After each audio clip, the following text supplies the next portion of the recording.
Сүлеймен пайғамбар деген пайғамбар болған баяғыда.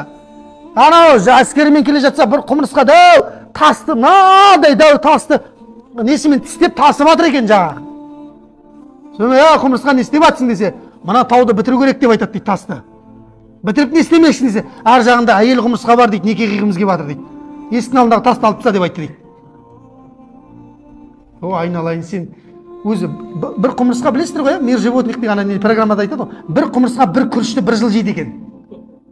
Ол таситын несін қараңыз сіз, мынадай қысқышымен. Ана тау қашан бітеді ол? Бітпейді ол. Өмір жетпей қалады ананың. Неке түгілі. Сонда Сүлеймен пайғамбар айтты дейді ғой. Сен қайда, тау қайда деп айтады дейді. Тас қайда, мына өмірің жетпейді ғой сен десе. Ана құмырсқаның даналығын қарасай.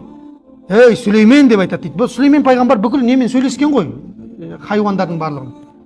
Ей, Сүлеймен деп айтады дейді. Менікі бастау ғой, бітіру Алланікі ғой деп айтады дейді. Ар жағы берекет бер.